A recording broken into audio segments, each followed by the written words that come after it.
Je vous emmène faire des courses avec moi aujourd'hui. J'en profite pour vous parler de quelque chose. J'avais ma sœur au téléphone il y a quelque temps et à la fin de la conversation, je lui dis « Je vais te laisser parce que je dois m'occuper de mon administration personnelle. » Alors elle était étonnée, elle se met à rire. Elle me dit « Mais qu'est-ce que tu as à faire avec toute une administration personnelle ?» Je lui dis « Ma belle, oui, où je suis, tu dois développer la capacité de pouvoir suivre l'information. » Parce que toute administration communique avec toi, de façon très personnalisée même.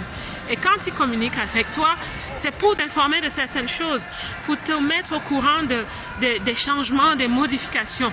On te dit tout ici et tu dois retenir l'information.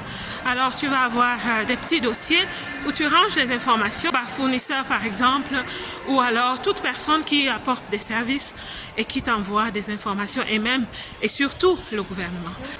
Quand on est dans la diaspora, il y a beaucoup de compétences que nous devons développer et quand on ne les développe pas, quand on n'apprend pas, moi j'ai appris par l'erreur. Il y a des fois quand je recevais des lettres, je venais d'arriver ici, je ne savais pas quoi en faire. Je les jetais toutes.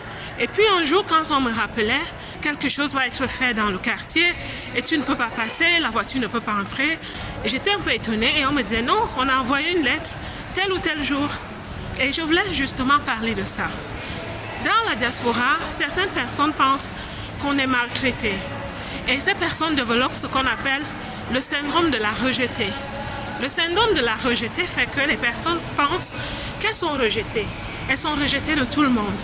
On ne les comprend pas. Mais en fait, ma belle, je vais te dire une chose. Quand tu arrives dans un nouvel environnement, il est très important pour toi de t'adapter, de comprendre le système, de te comprendre dans le système. Sinon, tu vas faire beaucoup d'erreurs. Tu vas même passer à côté de beaucoup d'opportunités. Le syndrome de la rejetée est quelque chose dont nous devons nous défaire complètement. Alors, toute femme devrait se défaire du syndrome de la rejetée, ma belle. Le syndrome de la rejetée, il est subtil. C'est ce syndrome qui te donne d'avoir pitié de toi-même de temps en temps. Je suis loin de mon pays, je suis loin de ma famille, il n'y a personne ici pour moi, personne ne me comprend, personne ne m'aime. C'est le syndrome de la rejetée. Et le secret que je vais te donner, si tu souhaites devenir un aimant pour les gens, pour la société qui t'accueille, si tu souhaites devenir un aimant pour les opportunités, pour les bonnes personnes, je t'assure, le secret que je te donne, c'est de travailler sur ton identité.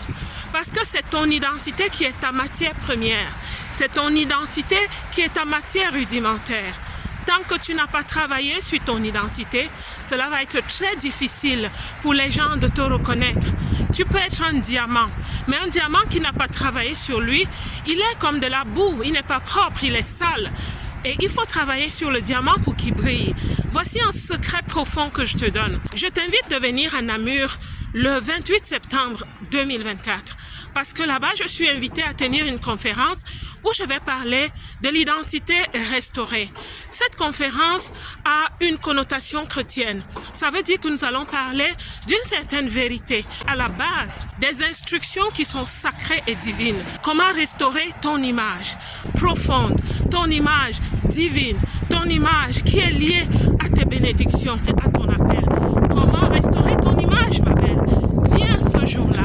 Je vais te parler d'identité. Je vais te parler de ton image, de ta responsabilité dans la restauration de ton image. Je vais surtout te parler aussi des avantages que tu as à restaurer ton image.